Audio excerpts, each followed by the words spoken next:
Hello dear student, कैसे हो आप सभी लोग। उम्मीद करता हूँ सब अच्छे होंगे, सबकी पढ़ाई शानदार चल रही होगी।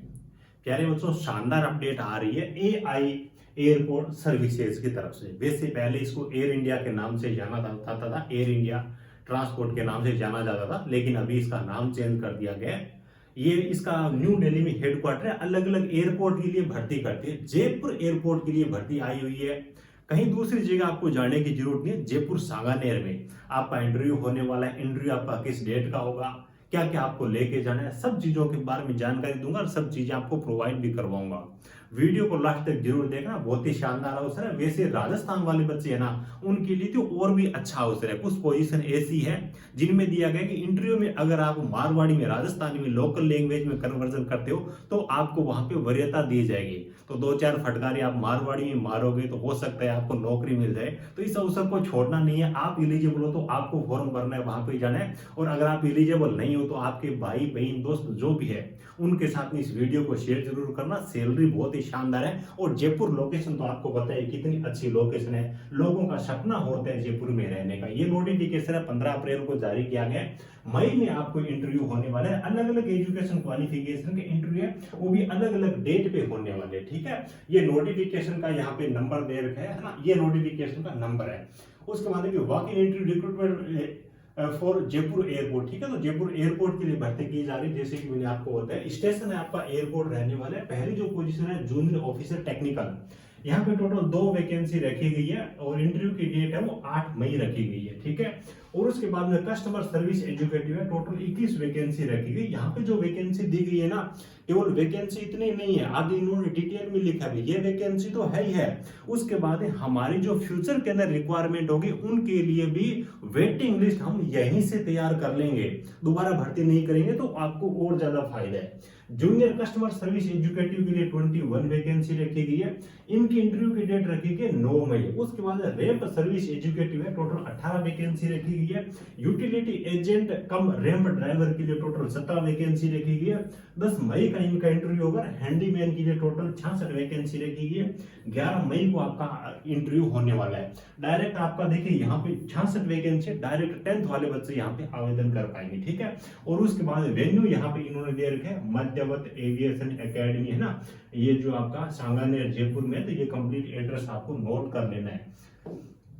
चलिए, उसके बाद में इन्होंने कुछ इंपोर्टेंट चीजें लिखी है, उनके बारे में मैं आपको बता देता हूं। देखिए, मेल और फीमेल दोनों इसके अंदर इंटरव्यू में जाने के लिए एलिजिबल रहेंगे। एआई एयरपोर्ट सर्विसेज लिमिटेड, यानी इसको फॉर्मली नोन एज, यानी कि पहले air India air transport services के नाम से जाना जाता था।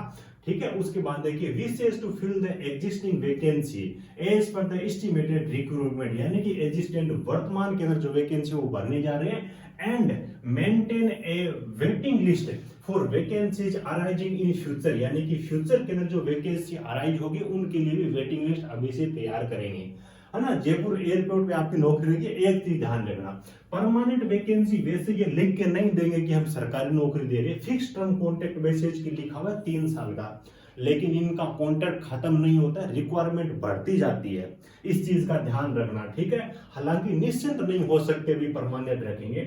वही में भी renewed subject to their performance, यानी कि परफॉर्मेंस की, आपकी परफॉर्मेंस के आधार पे और इनको जरूरत के हिसाब से इसको रिन्यू आगे कर दिया जाएगा। ठीक है, ये सब चीजें दे रखी है। मेरे हिसाब से ये चीजें आप समझ लो। देखिए, अभी आचार संहिता लगी हुई, दूसरी भर्तियां आ नहीं रही, तो अच्छा ये है कि जयपुर चले जाओ और इसको अटेंड कर लो, कोई दिक्कत है नहीं। सैलरी बहुत अच्छी है, जैसे कि इन्होंने मेंशन कर रखी, यही मैं आपको बता दूं। देखिए, जूनियर ऑफिसर टेक्निकल है, जिनके पास में बी बीटेक की डिग्री है ना, मैकेनिकल है, automobile production, electrical electronics and communication engineering, वो सब आवेदन करेंगे। लाइट मोटर व्हीकल का लाइसेंस आपके पास में होना चाहिए और हेवी लाइसेंस ज्वाइनिंग के 1 साल बाद तक बनवा सकते हो।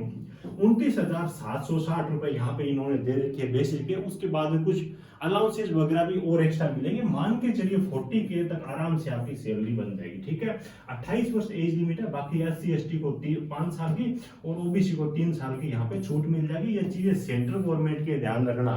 सर्टिफिकेट सारे यहाँ पे सेंट्रल गवर्नमेंट के चलेंगे। देखिए, उसके बाद में अगर अपन बात करें, यहाँ पे नेचर ऑफ ड्यूटी भी दे रखे हैं, कोई दिक्कत नहीं। ऑफिसर में तो ऑफिसर लेवल का काम ही रहेगा। उसके बाद अगली वैकेंसी है कस्टमर सर्विस एजुकेटिव। ठीक है, जिन्होंने ग्रेजुएशन की डिग्री कर रखी है वो आवेदन करेंगे, उसके बाद में वरीयता दी जाएगी। यहाँ पे इन्होंने लिखा भी एविएशन फील्ड में जिनके पास में ये कोर्सेज है लगभग के पास में नहीं मिलेगा।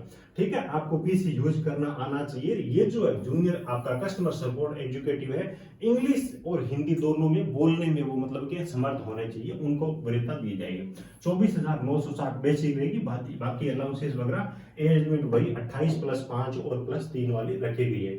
उसके बाद जूनियर कस्टमर सर्विस एजुकेटिव की जो वैकेंसी है, देखिए 10+2 वाले बच्चे यहाँ पे आवेदन करेंगे।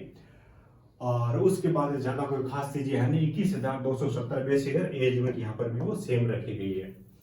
उसके बाद में अगर अपन बात करें रैंप सर्विस एजुकेटिव, ये जो वैकेंसी रखी है पॉलिटेक्निक का डिप्लोमा जिनके पास मैकेनिकल में है, इलेक्ट्रिकल में है, प्रोडक्शन में है, इलेक्ट्रॉनिक्स में है, ऑटोमोबाइल इंजीनियरिंग में है, तो वो सब बच्चे यहाँ पे आवेदन करेंगे। उसके बाद देखिए और लगा के लिखा भी ये है तो भी चलेगा, कोई दिक्कत नहीं है। इनके अलावा आईटी है जिनके पास में एनसीटीवीटी है, ये एनसीबीटी का ही पुराना नाम है, 2013 के बाद में चेंज किया गया। तो एनसीबीटी से जिनके पास में आईटी है, मोटर व्हीकल ऑटो इलेक्ट्रिकल है, एयर कंडीशनिंग है, डीजल मैकेनिक है, बेंच फिटर वेल्डर है ना, वेल्डर वालों को 1 साल का एक्सपीरियंस भी चाहिए, जैसा कि इन्होंने आगे मेंशन करता ये रखा, केवल वेल्डर के लिए एक्सपीरियंस चाहिए, बाकी किसी को एक्सपीरियंस नहीं चाहिए। टोटल 3 ईयर है, मेरे हिसाब से कोई मिस प्रिंटिंग होगी आईटी एनसीबीटी की तो 3 साल की कभी होती नहीं है। 24,960 आपकी बेसिक पे रहेगी, 28 वर्ष एज लिमिट है, SC ST को 5 साल की, ओबीसी को अधिकतम आयु सीमा में 3 साल की छूट मिलेगी। अब देखिए इनके अलावा आईटी और डिप्लोमा के अलावा आपके पास में क्या होना चाहिए, हेवी मोटर व्हीकल का लाइसेंस होना चाहिए, जो कि ट्रेड टेस्ट वाला टाइम होगा ना उस टाइम आपको प्रस्तुत करना पड़ेगा, पहले जरूरत है नहीं। अब देखिए जैसे कि मैंने बताया था, preference will be given to the candidate convergent with the local language. अगर मारवाड़ी आपको बोलनी आती है, इंटरव्यू के अंदर मारवाड़ी में कुछ फटकारी मारोगे तो हो सकता है आपको नौकरी मिल जाए, है ना। तो ये एक ऐसी पोजीशन है जहां पे राजस्थानी बच्चे हैं उनको थोड़ा सा एक्स्ट्रा बेनिफिट मिल सकता है। बाकी देखो ऑल ओवर इंडिया के हैं, यहाँ पे केवल प्रेफरेंस का लिखा है, ऐसा नहीं है कि मारवाड़ी आना कंपलसरी है, वो चीज नहीं है। उसके बाद यूटिलिटी एजेंट कम रैंप ड्राइवर है, 10th वाले बच्चे आवेदन करेंगे। हेवी मोटर व्हीकल का लाइसेंस आपके पास में होना चाहिए, ट्रेड टेस्ट है, 21,270 रुपए बेसिक पे रहेगी। नेचर ऑफ ड्यूटी सब में दे रखा है, जैसे कि ये रैंप ड्राइवर है तो इनको ट्रैक्टर है, बस है, ग्राउंड के इक्विपमेंट्स है, उनको चलाना, इस प्रकार का वहां पे काम रहेगा। ये सब चीजों की हैंडीमैन है, डायरेक्ट 10th वाले बच्चे यहाँ पे आवेदन करेंगे। एक चीज देखना मेरे को, हाँ यहाँ पर भी है 10th वाले, उसके बाद हैंडीमैन है, इसमें भी 10th वाले आवेदन करेंगे। ठीक है, हिंदी इंग्लिश वगैरह है, ये कुछ देर की 18,840 रुपए आपकी बेसिक पे रहेगी। हैंडीमैन में क्या है कि लोडिंग का सामान उठाने का वो काम रहेगा, कोई भी काम छोटा होता नहीं, कोई दिक्कत है नहीं, ध्यान रखना, है ना, नौकरी मिलनी चाहिए। उसके बाद में देखिए 500 रुपए की आपको डीडी बनवा के लेके जानी पड़ेगी, है ना, बैंक से डीडी बनवा लीजिएगा। AI airport services limited Mumbai में पेएबल होने चाहिए, 500 रुपए की डीडी है। बाकी SC ST है, एक्स सर्विसमैन कैंडिडेट है ना, उनसे कोई भी डीडी वगैरह कोई भी चार्ज आपसे नहीं लिया जाएगा। और इंटरव्यू के टाइम में कौन कौन से डॉक्यूमेंट लेके जाने ये लिस्ट इन्होंने कंप्लीट दे रखी है ना। तो मैं आपको ये नोटिफिकेशन टेलीग्राम चैनल पे डाल दूंगा, तो इसको वहां से भी थोड़ा देख लीजिएगा। ये फॉर्म है, यहाँ से आपको प्रिंट आउट निकलवा लेना है, पेज नंबर 10 है ना यहाँ से, ठीक है। तो इसको आपको कंप्लीटली फिलअप करना है और उसके बाद जो भी डॉक्यूमेंट्स मांगे गए वो अटैच करके आपको डीडी के साथ में वहां पे जाना है। उसके बाद देखिए एजुकेशन क्वालिफिकेशन के बारे में यहाँ पे मेंशन कर रखा है, सारी चीजें आपको यहाँ पे लिख देनी है ना। बेसिक डिटेल्स है, कोई यहाँ पे ज्यादा कोई बड़ी चीजें यहाँ पे मांगी गई है नहीं, कुछ लिखा गया। उसके बाद डॉक्यूमेंट्स के बारे में इन्होंने लिख रखा है कौन कौन से डॉक्यूमेंट आपको लेके जाने हैं। ओरिजिनल डॉक्यूमेंट की बाद में आपको जरूरत पड़ेगी, पहले फोटोकॉपी सेल्फ अटेस्टेड है वो जरूर लेके जाइएगा, है ना। ये इन्होंने दे रखे, ये डॉक्यूमेंट आपको साथ में लेके जाने, ठीक है। बाकी आगे कुछ नहीं है, कास्ट सर्टिफिकेट वगैरह सेंट्रल गवर्नमेंट के होंगे आपके तो चलेंगे, ठीक है।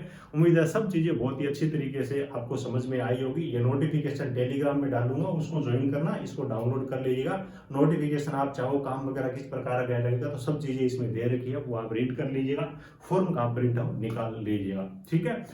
चलिए वीडियो अच्छा लगा तो एक प्यारा सा लाइक करना। जो भी बच्चे चैनल पे पहली बार विजिट कर रहे हैं चैनल को सब्सक्राइब जरूर करिएगा, ताकि आपको ITI डिप्लोमा आधारित सभी प्रकार की सरकारी तकनीकी भर्तियों के बारे में जानकारी और मार्गदर्शन समय समय पे मिलता रहे। Thank you, best of luck.